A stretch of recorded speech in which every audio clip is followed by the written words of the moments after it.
Bom, de acordo com a Convenção de Haia, que foi criada mais ou menos no ano de 1993,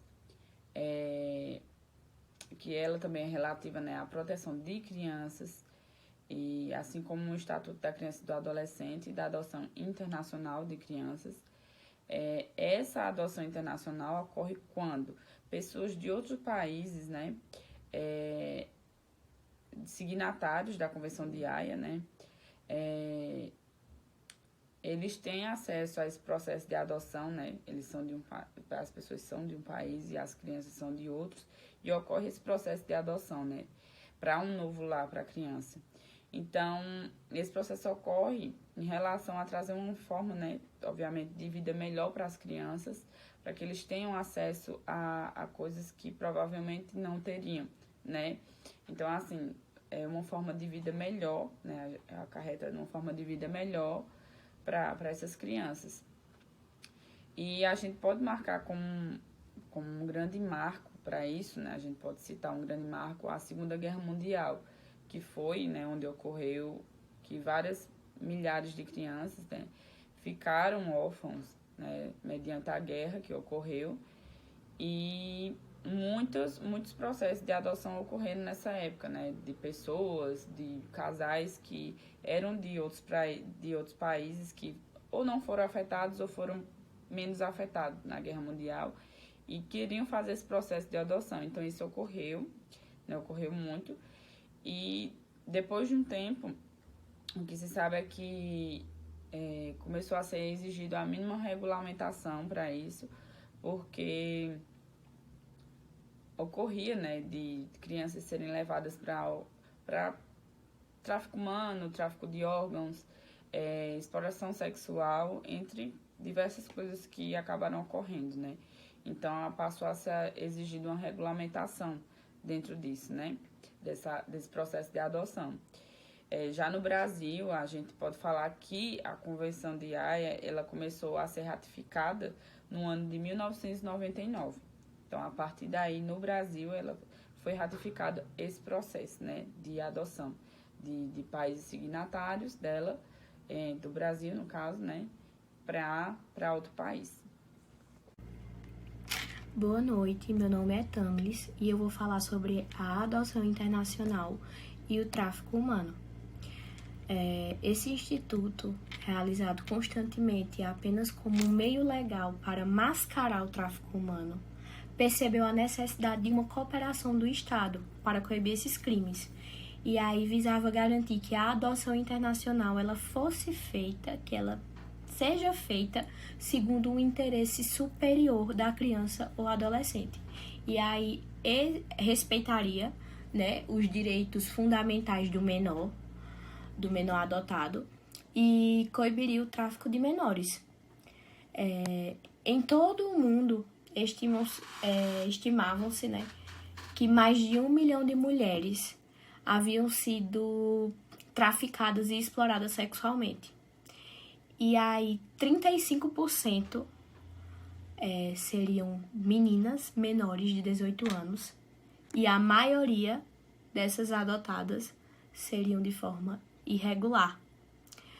E justificando assim, né, essa necessidade de um controle mais rígido sobre as adoções, pelo fato de que as violações dos direitos da criança têm uma relação direta com o tráfico. Porque quando ele é consumado, utiliza de direitos fundamentais da criança, como, por exemplo, direito, né, as crianças tendo uma família.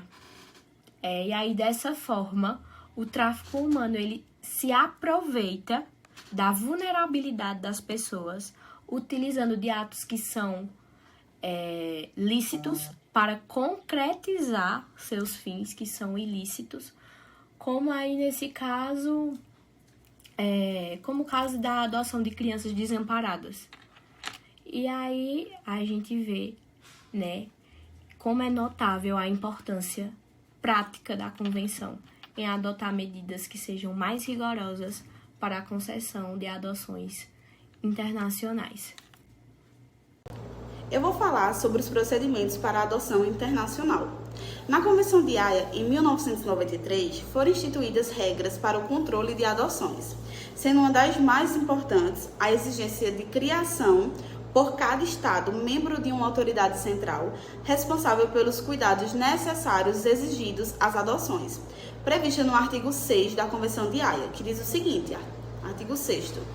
Cada Estado contratante designará uma autoridade central encarregada de dar cumprimento às obrigações impostas pela presente convenção. Essas autoridades centrais apenas agem caso já tenham verificado que determinada adoção satisfaz os interesses do adotando, fazendo com que ocorram somente as adoções que realmente tragam benefícios às crianças e adolescentes que estão sendo adotados. Dessa forma, institui-se mecanismos que analisam criteriosamente as adoções internacionais, evitando assim fraudes. Os passos para a adoção internacional estão previstos no Estatuto da Criança e do Adolescente, a partir do artigo 51 deste Estatuto. É realizada uma análise minuciosa das características dos adotantes para verificar se são habilitados e aptos para adotarem aquela criança ou adolescente. Essa análise é realizada pelas autoridades centrais e enviadas por meio de um relatório para a autoridade central e estadual brasileira do estado em que se encontra a criança da qual pretendem adotar, com uma cópia para a autoridade central federal brasileira, sendo exigido também até um laudo psicossocial emitido pelo estado de acolhida, como também atestado de sanidade física e mental, certidão negativa de antecedentes criminais, certidão de residência expedida por órgão oficial, certidão de renda e etc. Conforme dito pelas meninas, diversos documentos são utilizados para a avaliação de que os postulantes à adoção têm um interesse honesto na adoção. O inciso 7º do artigo 52 trata que, após esta análise, se verificado que as legislações dos países de acolhida e de origem estão em conformidade, além de que os postulantes preenchem os requisitos objetivos e subjetivos, seja expedido um laudo de habilitação à adoção internacional, que terá validade por 1 ano. O próximo inciso diz que os postulantes à adoção devem retirar este laudo de habilitação e, de posse destes, podem formalizar o pedido de adoção perante o Juizado da Infância e Juventude no local onde encontra-se a criança, que desejam adotar. Outra característica da adoção internacional que merece destaque é a excepcionalidade.